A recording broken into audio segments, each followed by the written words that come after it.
Mending Wall by Robert Frost. This is a new topic in our syllabi wherein Robert Frost is talking about a mending wall, a wall that has to be mended between two neighbors in their play yard, and this is a dramatic monologue wherein a farmer and a neighbor is actually talking during a visit wherein they have to mend a certain wall between. Let's have a look at the summary. Theme of isolation. Here Robert Frost is talking about the isolation theory here, wherein people in all day long do not get time to interact with their neighbors, and yet they have an indulgence of building up walls. Two opinions. Robert Frost talks and tells us about, in this dramatic monologue, tells us about two different opinions, wherein one part of the neighborhood says there should be no wall into existence to separate them, whereas the other, an old farmer, believes in having a wall.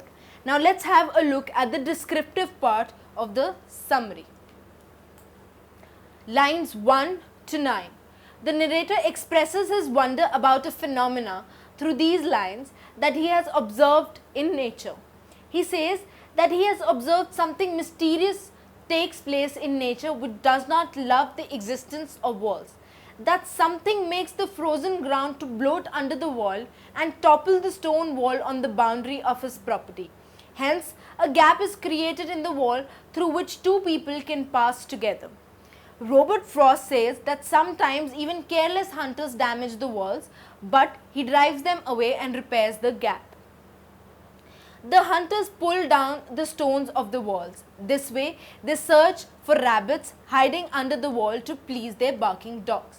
Now, right in the beginning of the poem, Robert Frost tries to explain a natural phenomena where he observes that even the natural substances and forces do not want a wall to be held up in the neighborhood. Actually, there is something that makes the frozen ground to bloat under that wall, and the walls of the stones of the wall get dismantled. Lines 9 to 22. The poet rehearses the mystery of the wall. He says that no one has seen or heard the noise when the gaps in the walls are made. But these gaps are realities which are found during the spring when it is time for mending the walls back. The narrator makes his neighbor go beyond the hill to see the conditions there.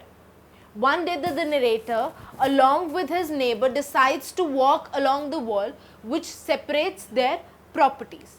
They find stones fallen on the ground while they are walking. They pick up those stones from their respective sides. Some stones are shaped in bread loaves, or some are shaped in round balls. Hence, the narrator and his neighbor are unable to put those stones back in their position. The narrator feels they need to use some kind of magic to put the stones back on the wall. During this process of handling the stones, their fingers are chapped and they feel tired. But the narrator and the neighbor look at it as an outdoor game, a kind of a net game, where the wall acts like a net and the narrator and his neighbor are opponents. Now, taking the wall into consideration on a hill rooftop, they actually take it as a game where they are trying to mend the walls. The wall with the stones fallen down of different kinds of shapes, and both the neighbors are acting like the opponents, keeping the wall as the net of a certain game. Moving on, lines 22 to 36.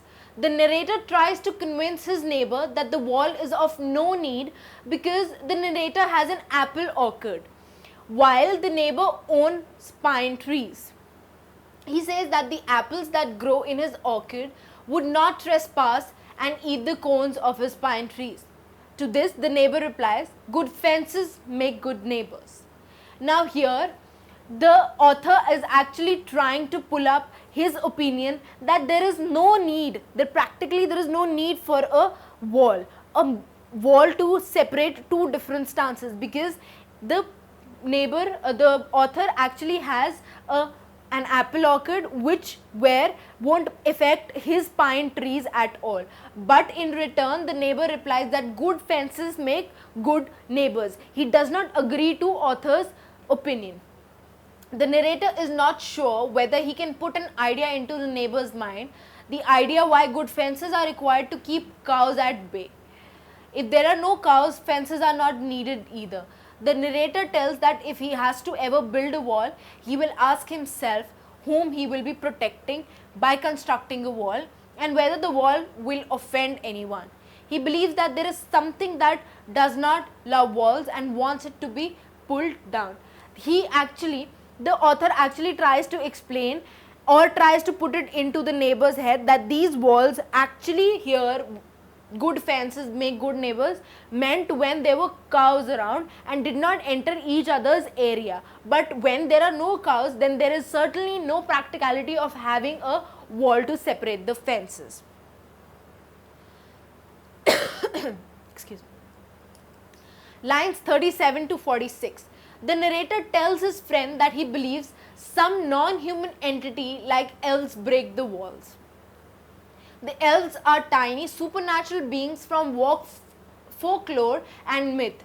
But then the narrator changes his opinion and feels that it may not be the work of elves but the power in nature which works against building of walls and barriers. The narrator sees his neighbor holding firmly a stone, looking like an ancient Stone Age man armed to fight. Now here the author is trying to explain it to his neighbor that there are certain unhuman entities like elves who break the walls, who really do not want a wall to stand between the two neighbors. The nature which works against the building of walls and barriers. Now, the narrator sees his neighbor holding firmly a stone, looking like an ancient Stone Age man armed to fight. The narrator feels that his neighbor is living in the darkness of ignorance. His neighbor does not want to go against his father's words that good fences make good neighbors. Thinking for a while, his neighbor retreats that good fences make good neighbors. Well, this was all for the day. All the very best for your exams.